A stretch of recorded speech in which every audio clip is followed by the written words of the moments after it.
मला एक सांगा, 11 वर्षाला म्हणजे काही प्रकल्पाला मी असं म्हणणार नाही.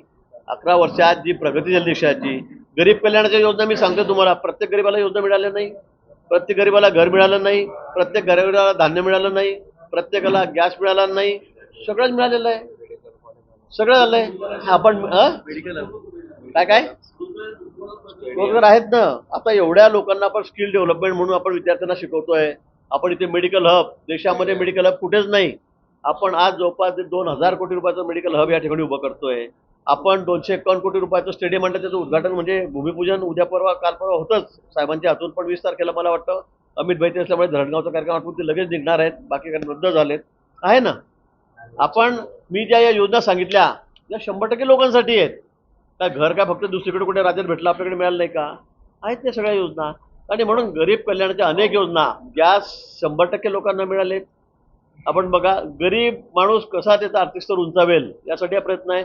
1500 रुपये सगळ्या आमच्या भगिनींना, लाखो भगिनींना जिल्ह्यातही मिळत आहेत की नाही. शेतकऱ्यांना सगळ्यांच्या खिशामध्ये 12,000 रुपये त्या ठिकाणी अकाउंटमध्ये जात आहेत. ही वस्तुस्थिती आहे.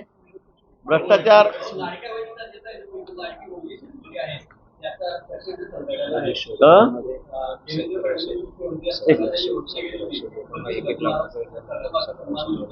काय काय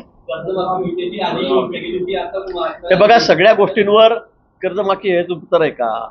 आपण त्यांचा आर्थिक स्तर कसा उंचावेल. आता आपण जवळपास किती जणांना आपण 1-1 लाख रुपये आता आपण विश्वकर्मा योजनेतून, आता तुम्ही समाजातला प्रत्येक घटक बघा, तुम्ही समाजातला प्रत्येक घटक बघा, प्रत्येक घटक की त्याचा बारकाईने विचार करून, अगदी मिस्त्री काम करणार आहे, कारागीर काम करणार आहे, त्यांना सुद्धा सगळं साहित्य आपण देतो. त्यांना आता आपण ट्रेनिंग देतो आहोत. पण तुम्ही एखादा विषय धरता आणि 50 गोष्टी झाल्या त्या सगळ्या सोडून द्यायच्या. मला वाटतं ही मानसिकता आपण त्यातून आपण भारी पडलो पाहिजे. अमृत योजना आहे पाणी पुरवठ्याची, आज लाखो कोटी रुपये खर्च करून आज पूर्ण देशामध्ये प्रत्येकाच्या घरी नळ, पूर्वी पाण्यासाठी किती म्हणून आज ती योजना कारवाई झालेली आहे. पण 50 गोष्टी सोडायच्या आणि फक्त एकच गोष्ट का तुम्ही शब्दाला झाली नाही देऊ आम्ही. मला वाटतं आम्ही आमच्या काळामध्ये पूर्वी पण कर्जमाफी योजना केलेली होती.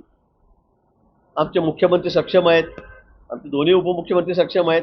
निश्चित थोडा वेळ लागेल, असं नाही आहे की आम्ही काही नाही सांगून दिलं म्हणून, अशातला विषय नाही आहे.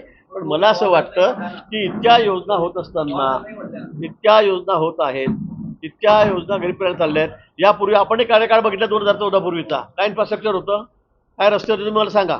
आज तुम्ही इंदोरला जा, आज तुम्ही इकडे मुंबईला धुळ्याकडून जा, चाळीसगावकडून जा, तुम्ही पुण्याला जा, तुम्ही इकडे नागपूरला जा, आज काय परिस्थिती आहे इन्फ्रास्ट्रक्चरची.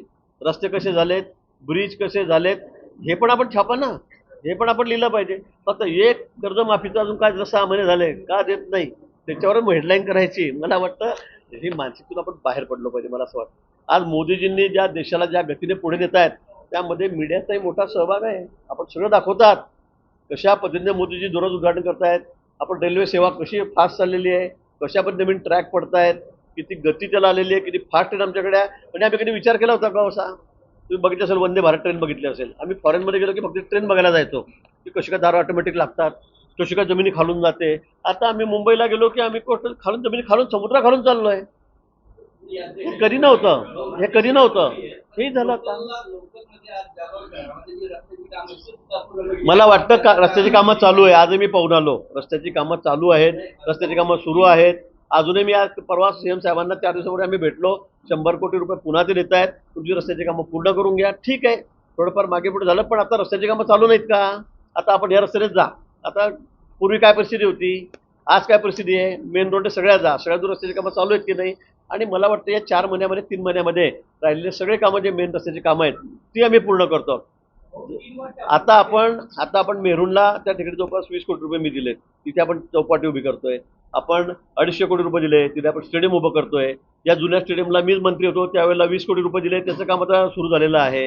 आहेत या गोष्टी, नाही असं नाही आहे. आता तुम्ही म्हणतात खरं आहे, थोडा उशीर झाला मला रस्ते करायला, पण आता आपण 200 कोटी वाली घेतलेत, आता 100 कोटी रुपये आपण आणलेले आहेत. आता त्याचं काम आता तुम्ही बघा 4 महिन्यामध्ये तुम्हाला सगळे जळगावचे रस्ते व्यवस्थित झालेले दिसतील.